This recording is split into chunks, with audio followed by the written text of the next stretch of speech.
નમસ્કાર વિદ્યાર્થી મિત્રો, ટીવાય બીએસસી સેમિસ્ટર 6માં આપણે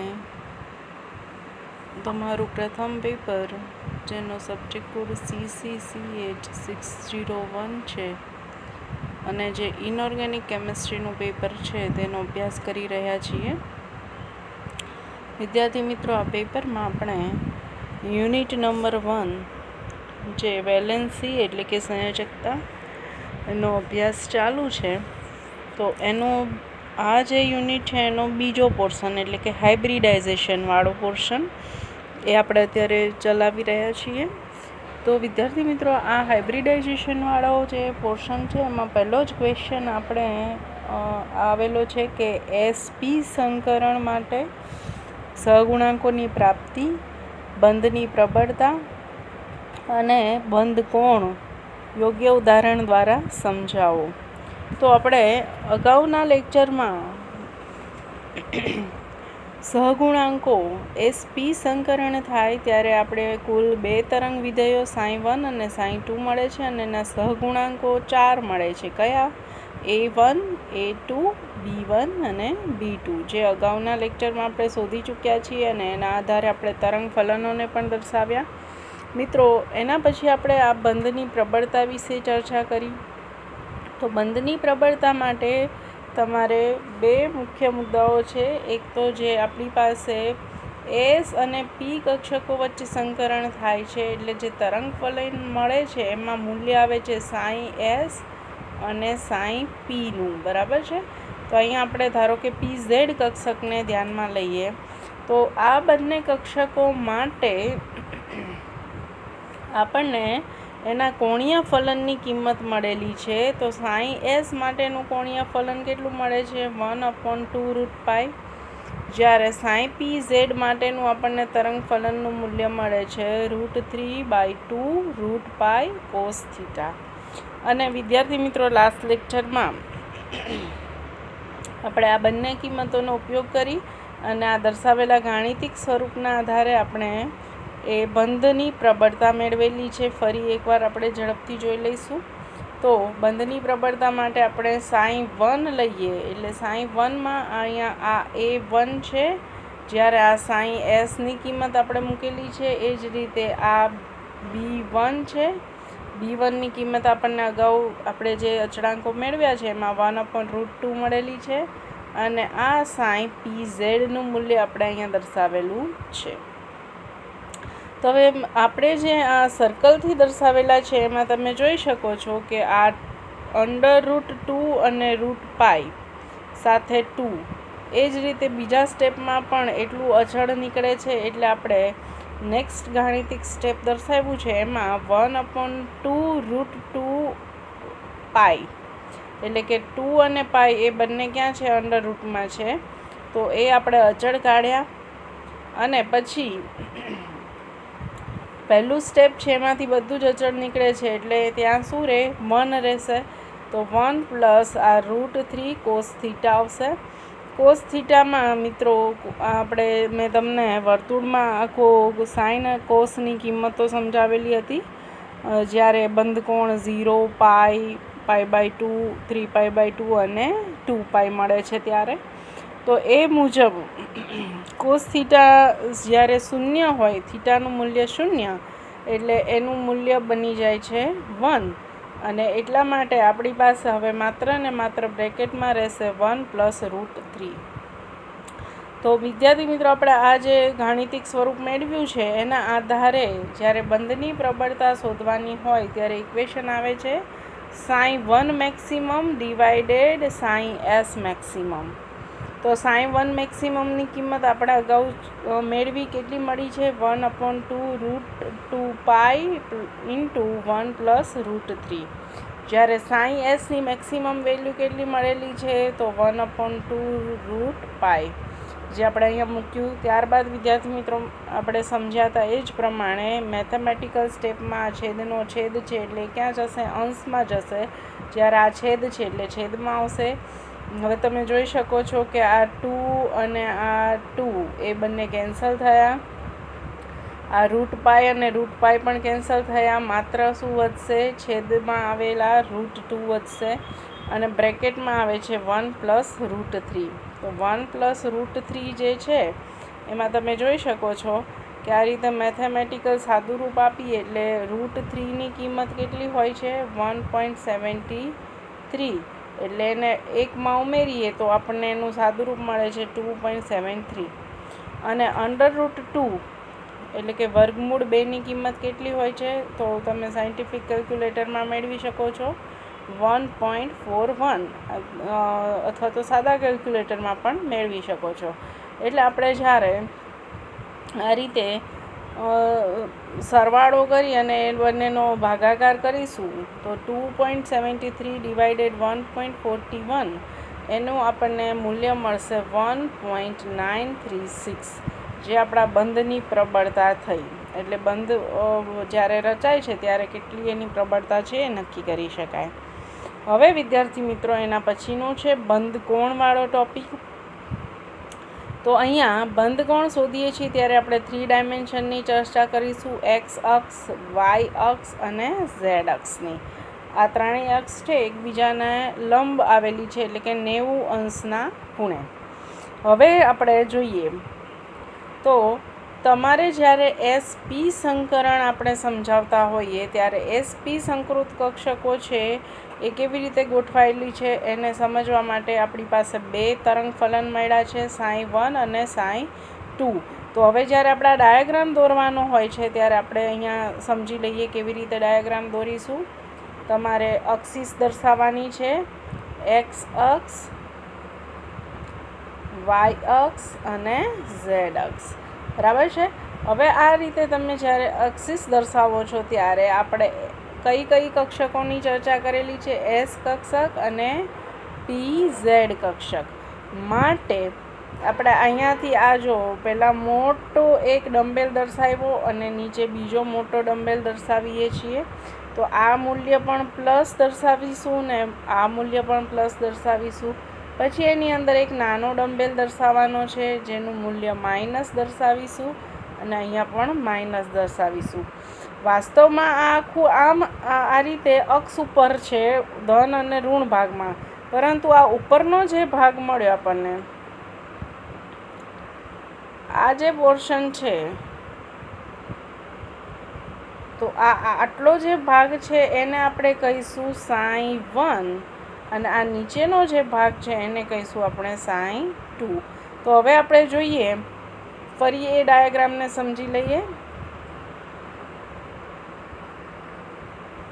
એક્સ, વાય અને ઝેડ.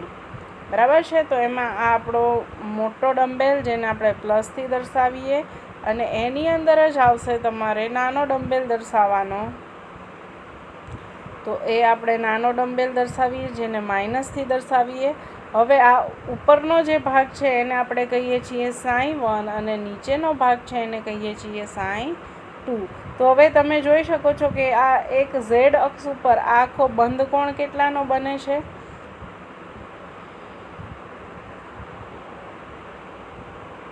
તો બંધ કોણ આ રીતે આખો છે આ ઝેડ અક્ષ ઉપર. તો આ ઝેડ અક્ષ ઉપર 0થી શરૂ કરીએ, આ પાઈ કહેવાય અને π/2 કહેવાય અને આ પાઈ કહેવાય. એટલે કે 0, 90 અને 180 ડિગ્રી. માટે આ બંધ કોણ થયો SP સંકૃત કક્ષકો માટેનો બંધ કોણ કેટલો થયો? તો 180 ડિગ્રી આપણો બંધ કોણ થશે. આ રીતે વિદ્યાર્થી મિત્રો એ ડાયાગ્રામને તમારે સમજવાનો છે. ફરી આપણે એ જોઈ લઈએ. તો એક્સ અક્ષ, વાય અક્ષ અને ઝેડ અક્ષ. મોટો ડમ્બેલ આ ઉપરની બાજુએ જે પ્લસથી દર્શાવ્યો, બીજો નીચેની બાજુએ મોટો ડમ્બેલ એને પણ પ્લસથી દર્શાવીએ. એની અંદર નાનો ડમ્બેલ છે, ઉપરનો માઇનસ, નીચેનો પણ માઇનસ. આ sin1 અને આ sin2. તો હવે વિદ્યાર્થી મિત્રો તમે જોઈ શકો છો કે આ જે ઝેડ અક્ષ છે એમાં આ ગ્રીન એરોથી દર્શાવ્યું છે એ તમને સ્પષ્ટ છે કે એ આખો જે ખૂણો કેટલાનો રચાય છે 180 ડિગ્રીનો. માટે એસપી સંકૃત કક્ષકને આપણે માત્ર ડાયાગ્રામથી જ 180 ડિગ્રીનો બંધ કોણ છે એવું દર્શાવ્યું. હવે આપણે એને વિશેષ સમજીએ તો મેથેમેટિકલી પ્રૂવ કરીશું કે 180 ડિગ્રી થાય છે. તો આકૃતિમાં આપણે જે સમજ્યા છીએ એ પ્રમાણે જ્યારે એસપી તરંગ વિધેય છે એ એસપી તરંગ વિધેય માટે sin1 અને sin2 આ બંને આપણને મળે છે અને બંને પાછા કેવા છે? સમતુલ્ય છે અને એ બંને એકબીજાની અપોઝિટ ડાયરેક્શનમાં છે. મેં તમને આ રીતે અક્ષ દર્શાવી હતી. તો આ ઝેડ અક્ષ છે, ઉપરનું મૂલ્ય હંમેશા ધન હોય તો નીચેનું મૂલ્ય કયું મળે? હંમેશા ઋણ. તો એ રીતે બંને એકબીજાની અપોઝિટ ડાયરેક્શનમાં છે. માટે અહીં આપણે સમજીએ તો પ્લસ ઝેડ અક્ષની દિશામાં, જેને આપણે P1 કહીશું, અને માઇનસ ઝેડ અક્ષની દિશા એને આપણે P2થી દર્શાવીએ. અત્યાર સુધી આપણે માત્ર PZ કક્ષકને દર્શાવતા હતા. હવે કક્ષક ઉપર આ જે અક્ષ છે ઝેડ અક્ષ, એમાં ધન અને ઋણ ભાગને દર્શાવવો છે. તો ધન ભાગ છે એને આપણે P1થી દર્શાવીશું, ઋણ ભાગ છે એને આપણે P2થી દર્શાવીશું. તો એ રીતે હવે આપણે એ બંને તરંગ વિધેયને દર્શાવીએ તો તમે અહીંયા જોઈ શકો છો કે sin1 મળશે આ 1/√2 s પ્લસ P1. અને જ્યારે માઇનસ ઝેડ દિશામાં હોય ત્યારે આપણે એ PZને આપણે P2થી દર્શાવીએ છીએ. એટલે sin2ની આપણને હવે અહીંયા આખું જે તરંગ વિધેય છે એનું મૂલ્ય મળે છે 1/√2 s પ્લસ P2. હવે વિદ્યાર્થી મિત્રો, આપણે આ બંને જે તરંગ વિધેયો મળ્યા માઇનસ ઝેડની દિશામાં અને પ્લસ ઝેડની દિશા માટેના જે બંને તરંગ વિધેયો મળ્યા છે એ sin1 અને sin2 તરંગ વિધેયોને આપણે ઓર્થોગોનાલિટીની શરત લાગુ પાડવાની છે. તો એ શરત લાગુ પાડીએ એટલે sin1ના સ્થાને આપણે મૂક્યો 1/√2 s પ્લસ P1 અને sin2ના સ્થાને આપણે મૂક્યો 1/√2 s પ્લસ P2 dt = 0. હવે આ 1/√2 અને 1/√2 છે એ બંનેનો આપણે જો ગુણાકાર કરીએ તો અગાઉ પણ આપણે સમજ્યા છીએ કે √2 × √2 એટલે એની કિંમત કેટલી થાય? ઓનલી 2. અને જો ઓનલી 2 હોય તો એના સ્થાને આપણે 2 ટાઈમ √2 મૂકીએ તો પણ એ લખી શકાય. તો એ જ પ્રમાણે અહીંયા 1/√2 અને 1/√2નો ગુણાકાર છે એટલે એને આપણે 1/2માં કન્વર્ટ કર્યા. અને આ જે આપણી પાસે કક્ષકો છે એને આપણે અંદર દર્શાવીએ છીએ s પ્લસ P1 અને s પ્લસ P2 dt = 0. હવે આગળ એનું સાદુરૂપ આપીએ તો વાસ્તવમાં આપણે આ રીતે ઇક્વેશન લખેલું હતું 1/2 ઇન્ટિગ્રેશન s પ્લસ P1 અને into s plus P2 dt = 0. હવે આપણે અહીંયા આ બંનેનો ગુણાકાર દર્શાવવાનો થશે. તો એ ગુણાકાર દર્શાવીએ તો સૌથી પહેલાં s × s એટલે અહીંયા લખ્યું s² dt. હવે s × P2, s × શું થાય? P2. અને એ જ રીતે P1 × s, તો એ બંનેની વેલ્યુ કેવી થઈ જાય? 0. એટલે એ આપણે અહીંયા વેલ્યુ છે એ 0 થઈ ગઈ છે, માટે દર્શાવેલું નથી. વચ્ચેના પદો આપણે કાઢી દીધા છે. અને છેલ્લે આવે છે P1 × P2 dt = 0. તો આપણે એ રીતે આખું ગાણિતિક સ્વરૂપ દર્શાવ્યું છે. હવે s² dt એને આપણે નોર્મલાઇઝેશનની શરત લાગુ પાડવી પડે. શા માટે? કારણ કે કોઈ એક જ આપણે અહીંયા જે કક્ષક છે એનો વર્ગનું સંકલન કરીએ તો હંમેશા કેટલું મળે? 1 મળે. હવે અહીંયા આપણે જોઈએ તો P1 P2 છે એમાં P2ની કિંમત આપણે મૂકીએ છીએ P1 × cos θ. કારણ કે આ આપણો ઝેડ અક્ષ છે તો એમાં આ ધન ભાગને આપણે P1થી દર્શાવીએ છીએ અને ઋણ ભાગને આપણે P2થી દર્શાવીએ છીએ. તો P2ની કિંમત કેટલી થાય? આ P1 અને એની ગુણ્યા આ cos θનું મૂલ્ય, એટલે એને cos θથી ગુણવા પડે. તો આપણે અહીંયા P2ના સ્થાને દર્શાવ્યો છે P1 ઇન્ટુ કોસ થીટા. હવે આપણે એનું આગળ સાદું રૂપ આપીએ તો 1/2 પ્લસ 1/2. હવે આ P1 2 ટાઈમ થઈ ગયા એટલે P1નો સ્ક્વેર. કોસ થીટાને આપણે અચળ બહાર કાઢ્યા તો ઇન્ટિગ્રેશન P1નો સ્ક્વેર dt. તો આ થઈ આપણી ફરી બાજુ નોર્મલાઇઝેશન તરંગ વિધેયની શરત માટે એનું મૂલ્ય હંમેશા કેટલું મળે? 1 મળે. એટલે અહીંયા તમે નેક્સ્ટ સ્ટેપમાં જોઈ શકો છો કે આ 1/2 છે એઝ ઇટ ઇઝ 1/2 આવ્યા plus 1/2 as it is cos theta અચળ છે એટલે બહાર નીકળ્યા અને આ ઇન્ટિગ્રેશન P1નો સ્ક્વેર dt. તો એનું મૂલ્ય કેટલું થયું? 1 થયું. શા માટે 1? કારણ કે અહીંયા આપણે નોર્મલાઇઝેશનની શરત લાગુ પાડેલી છે. હવે વિદ્યાર્થી મિત્રો આપણે એક અગત્યનું અહીંયા સાદું રૂપ આપીએ છીએ તો એ જોઈએ. સાદું રૂપ આપવા માટે હવે આ જે 1/2 છે એ અત્યારે ડાબી બાજુએ છે, ડાબી બાજુએથી જમણી બાજુએ જાય તો એનું મૂલ્ય અહીંયા આપણે માઇનસ દર્શાવ્યું એટલે 1/2 કોસ થીટા બરાબર -1/2 થયા. હવે આ 2 છે એ છેદમાં છે, સામેની બાજુ ગુણાશે એટલે અંશમાં જશે તો કોસ થીટાનું મૂલ્ય આપણને કેટલું મળે છે? -2/2 એટલે આ 2 કેન્સલ થયા માટે એની કિંમત મળી આપણને -1. તો કોસ થીટાની કિંમત આપણને કેટલી પ્રાપ્ત થાય છે? કોસ થીટા બરાબર -1 થયું. તો કોસ થીટાનું મૂલ્ય -1 ક્યારે થાય? તો આપણે આ રીતે વર્તુળ દર્શાવીએ એના 4 ચરણો આ રીતે અલગ દર્શાવશું.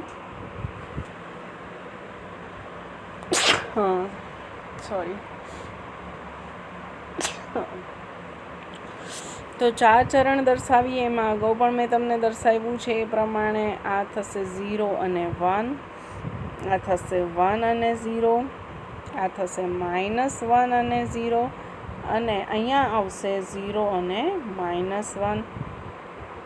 હવે વિદ્યાર્થી મિત્રો પહેલી જે અહીંયા સંખ્યા દર્શાવેલી છે હંમેશા સાઇન માટેની છે અને બીજી સંખ્યા છે એ કોસ માટેની છે. તો આપણે અહીંયાથી 0, π/2 અને પાઈ એટલે કે જોઈએ તો -1 કોસનું મૂલ્ય -1 ક્યારે આવે છે? તો પાઈ થાય ત્યારે. પાઈ એટલે કે એ ખૂણો કેટલાનો થયો? 180નો. માટે કોસ જે -1 છે એના જગ્યાએ શું લખી શકાય? cos 180 degree. એટલે આપણે અહીંયા દર્શાવ્યું છે કોસ થીટા બરાબર -1ના સ્થાને cos 180 ડિગ્રી. હવે કોસ બંને બાજુએથી કેન્સલ થયા તો થીટાનું મૂલ્ય કેટલું મળ્યું આપણને? 180 ડિગ્રી થીટાનું મૂલ્ય પ્રાપ્ત થયું. તો આ રીતે વિદ્યાર્થી મિત્રો આપણે બંધ કોણ પ્રાપ્ત કર્યો. તો બંધ કોણ જે છે એના માટે આપણે જોઈએ કે 2 SP સંકૃત કક્ષકો જે છે એની વચ્ચેનો ખૂણો એ કેટલાનો થશે? 180 ડિગ્રીનો છે. એટલે કે બંને SP સંકૃત કક્ષકો એ એકબીજાની વિરુદ્ધ દિશામાં આવેલી છે અને એક જ રેખા ઉપર, એટલે આપણે એને Z અક્ષ ઉપર જ દર્શાવેલી છે. તો આ તમારો પહેલો પ્રશ્ન છે એનો અહીંયા આન્સર છે એ પૂરો થયો. આપણો પ્રશ્ન એવો હતો કે SP સંકૃત કક્ષકો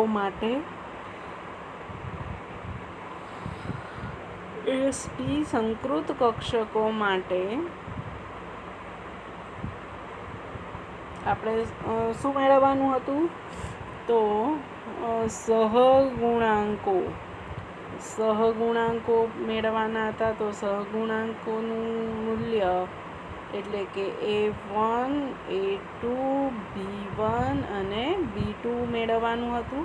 સાથે સાથે આપણે બંધની પ્રબળતા પણ મેળવવાની હતી, જે આપણને બંધની પ્રબળતા કેટલી પ્રાપ્ત થઈ? 1.93 પ્રાપ્ત થઈ. અને છેલ્લે આપણે મેળવવાનું હતો બંધ કોણ. તો જે બંધ કોણ છે એનું મૂલ્ય આપણને કેટલું મળ્યું? 180 ડિગ્રી મળ્યું. તો આ તમારો પ્રથમ ક્વેશ્ચન છે એ પૂરો થયો. હવે વિદ્યાર્થી મિત્રો આપણે નેક્સ્ટ ક્વેશ્ચન તરફ આગળ વધીએ. તો નેક્સ્ટ ક્વેશ્ચન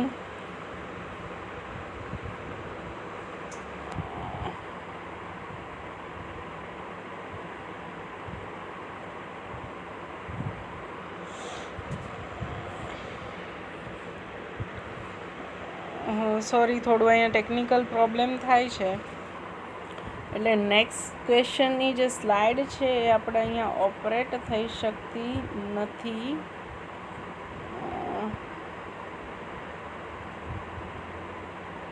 તો એ નેક્સ્ટ ક્વેશ્ચન છે એ આપણે હવે નેક્સ્ટ લેક્ચરમાં જોઈશું.